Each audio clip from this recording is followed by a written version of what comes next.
Happy Sunday. This is like my second take trying to do this. Let's hope I get through this, okay? So on Sundays, I've got Saturday and Sundays off, so I thought I would take a chance and use that time to play more music and to make more content for my channel. Since it's Sunday, I thought I'd bring you on a studio tour of my synthesizer, so I'll call it like Studio Sunday. Coffee. I hope everybody's being safe and healthy out there and taking care of yourselves and wearing masks whenever you're in public. Happiness, health, hugs, good music. If you think I'm weird, like and subscribe, by the way. Okay. So I had to take the time before I did this to clean up my studio. It was a big mess right before this, so let's see if I could get through this, okay? Now, what I was hoping to do on the weekends is go through my studio, pick out one piece of gear to talk about once every weekend, and tell you all the good and bad things I like about it, and the cool reasons why I bought it, and what I would recommend about that instrument. I've got a whole bunch of cool stuff here, a lot of stuff from the 1980s, some from the 2000s. I hope you enjoy. Now let's get started. Right in front of me, I have got the Korg 707. It's a performance synthesizer from, I believe, 1986, 1987. It took me forever to wire everything and make sure everything has sound. Not everything has sound right now, but let's listen to what this sounds like.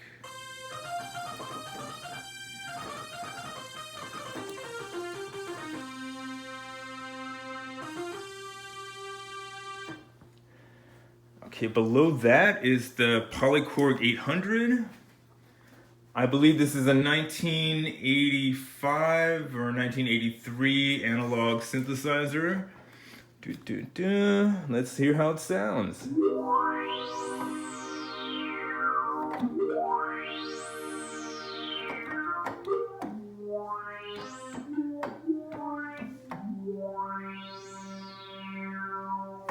It's also got a sequencer on it. It's a step sequencer, so you basically have to tap in how many counts that you want that note to hold down. Pretty groovy.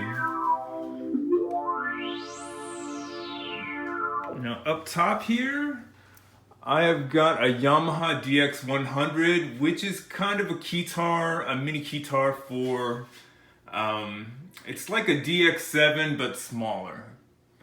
It is not plugged in right now. This is the Yamaha Sonogenic. It's a modern day keytar. I believe it came out 2019. I believe it's new. I got this open box and I talked them down, so there's no way I paid almost half of what it's worth.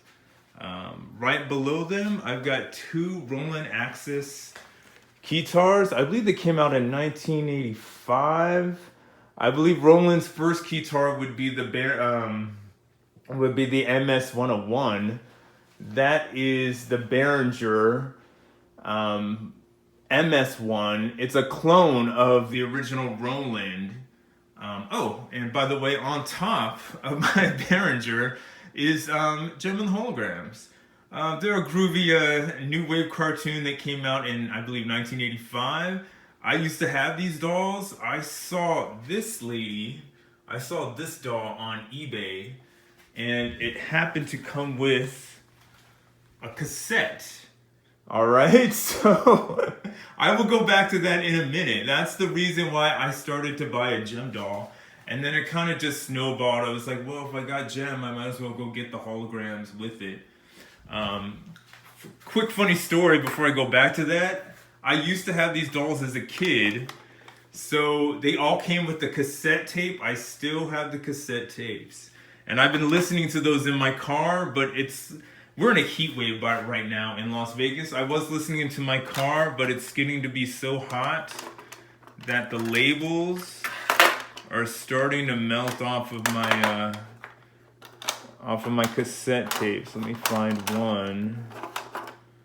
It's not looking so good. Let's see. One or two. All right. One or two labels are just coming off here, and I want to preserve these tapes. I mean, they're pretty darn old. They're like 30 years old. Believe it or not, cassette tapes are in a big resurgence right now. And the analog audio on a cassette tape, really, the quality isn't bad. Okay, let's see. I have a Roland Juno stage right here. Oh, and by the way, every time you see me playing these two Keytars, when you see me playing the Roland Axis, and if you see me playing this red Axis, when I'm playing this Keytar, I'm actually playing this Keytar. And when I'm playing this red Keytar, I'm actually playing this keyboard. So let's just do an example. Let's see, hit the arpeggiator. And let's play a minor 7th chord. There you go. That is my MS1, my Behringer MS1, playing it off of the Roland Axis. Now you'll see below it the other Roland Axis. I usually play the Juno stage with it. Let's hit the arpeggiator. What is that, a D minor?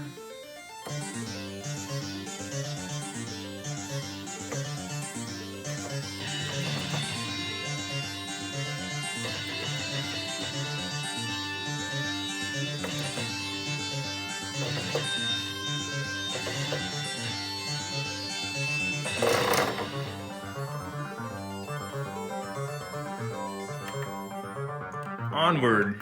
Okay. Before you, I have, let's see, a Roland MS120. Basically, it's a sequencer. It's a studio, dude. It's a studio in a box, man. You have to basically load all your MIDI information off of a floppy disk, but you could play drums, you could play keyboards, you could play bass, you could play guitar on this thing, and then play along with it. You basically could write a whole album on this thing, up to 16 tracks, man. And this is basically this is what came out afterward. This is the 120. This is the 300. The cool thing about this one is it's got its own drum beats in it. It's freaking awesome, dude. Before you stand my Vocas, the Voca Korg series is pretty awesome. I was thinking about getting the Voca Modular.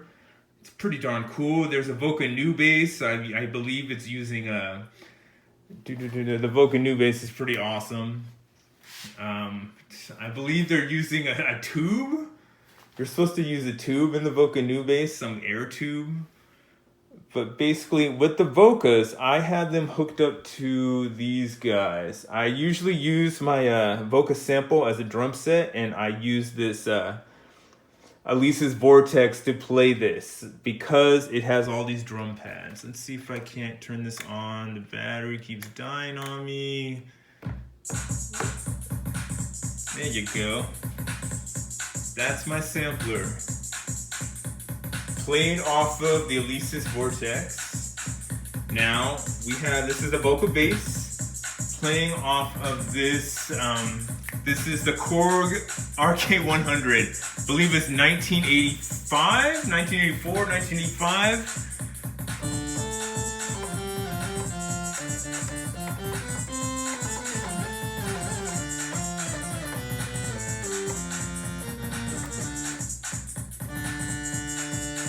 Let's see, let's do a sequence real fast.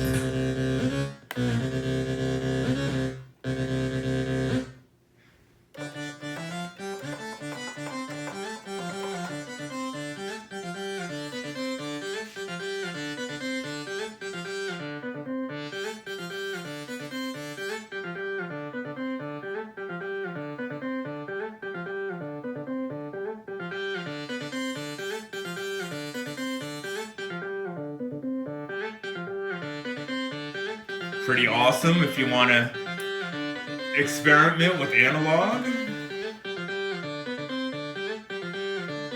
Okay, what do we have over here? Oh, I'm sorry. We have the RK100S. Basically, it's the RK100 from the 1980s. Made with sounds. I have that on top. Let's give a sound.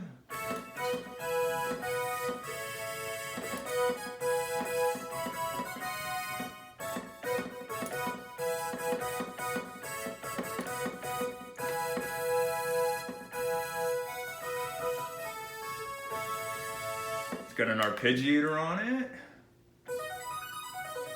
Sounds pretty.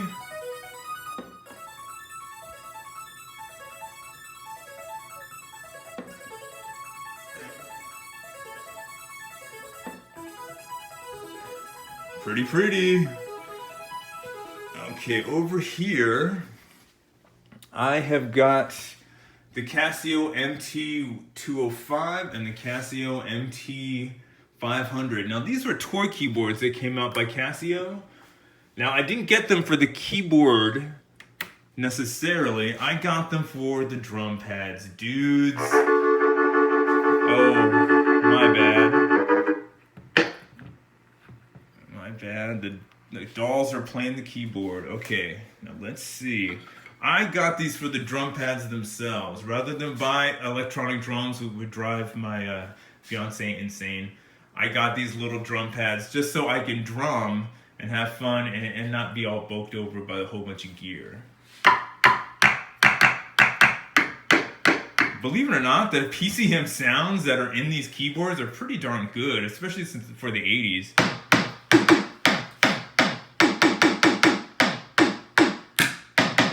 I'm dying to go to a drum circle and bring these electronic drums with me just to be the weird guy at the drum circle with electronic drums. Again, I bought one gem doll for the cassette tape, and it kind of like snowballed. I kept seeing gem dolls on sale, and I bought them, and it's kind of sad. One thing, if you're going to have a whole bunch of 80s synthesizers, you're going to need batteries, dude. Okay.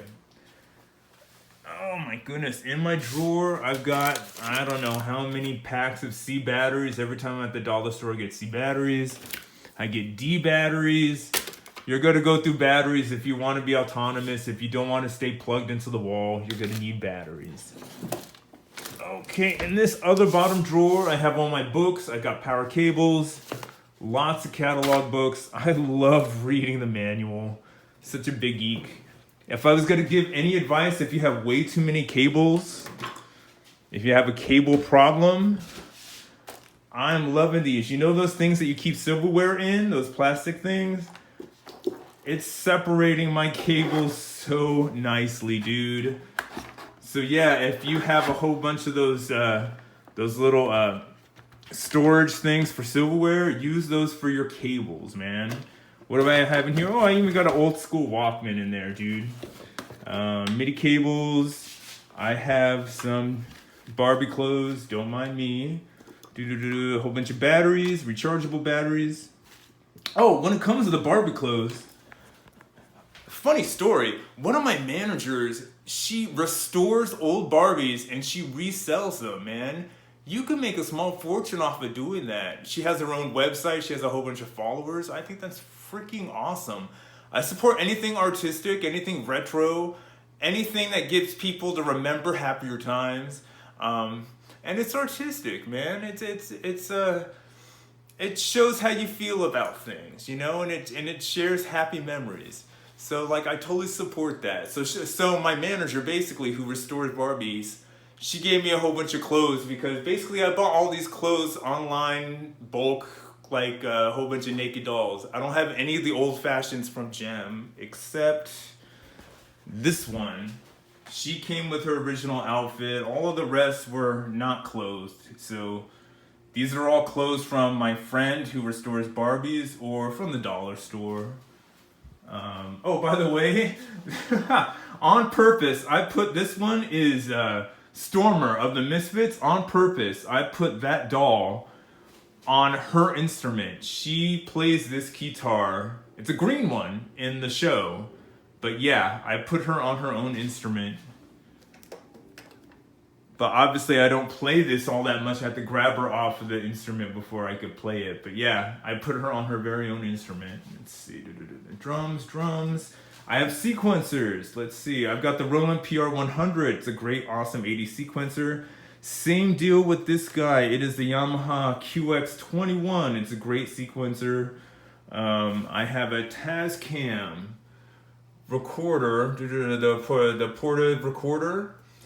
You could you could basically record up to 4 different tracks on a cassette tape on this guy. That's why these are such a good inspiration. I'll get back to that in a second. I have a Yamaha FB1. Basically, this is a DX7, a Yamaha DX7 in a tiny box. I got my classic sound design boombox from the 80s. Let's see what else I have here. I have a whole bunch of blank tapes. This is a melodica. This is a Keytar from GarageBand, I believe. I have a whole bunch of floppy disks that I use to record on for the sequence for the Roland sequencer. I have a whole bunch of blank tapes, a whole bunch of not blank tapes in there. Basically, I was making loops of cartoon sounds and episodes a long time ago before I even knew that loops were cool and people were doing loops. So I have a whole bunch of cassettes of random loops of Sailor Moon and a whole bunch of other weird sounds. Now, let's see. Now, the reason I got this doll because it came with this cassette tape. Now, the reason I wanted to get that cassette tape is because when I was a little kid, I had the collection of Jem and the Holograms dolls, and they all came with cassette tapes. Now, obviously, I kept all the cassette tapes that I had from way back when. These dolls are all new. I gave up on my dolls in the 80s when I became a teenager. But basically, I got it just for this cassette tape. Now, I'm not going to play any of the music on it, but I think I could play the intro on it so you could get an idea of like why I wanted this cassette tape. Let's see. Now, the premise of the cassette is that this is the Jem Dream Tour cassette, and she is going on tour with all her favorite groups. The Thompson Twins, The Fix, Loverboy, Katrina and the Waves. Basically, Jem is on tour with them, singing with them. Let's see. Now, this is the intro. This is not the music. Don't hit me for any copyright.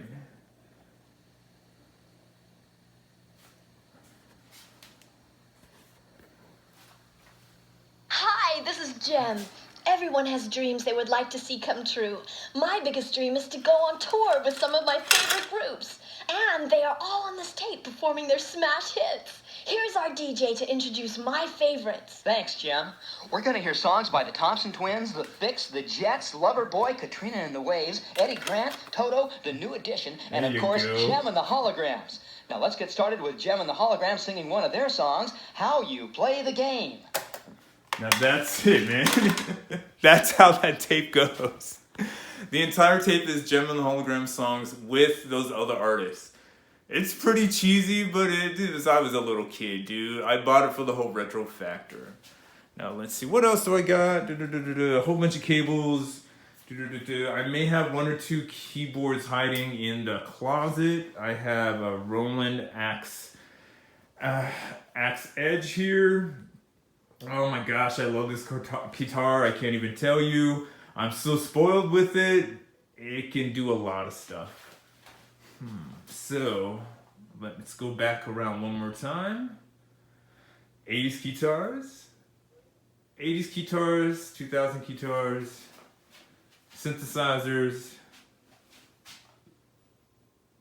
guitars, dolls, Korg Vocas, drum pads, recording devices. So, if there's any gear in there that you are curious about, that you wanted to hear more about, let me know.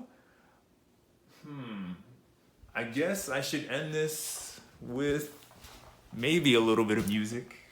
Let's give it a try. I should always be wearing goggles and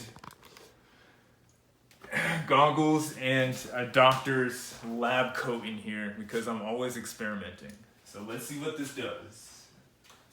Let's see.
like and subscribe.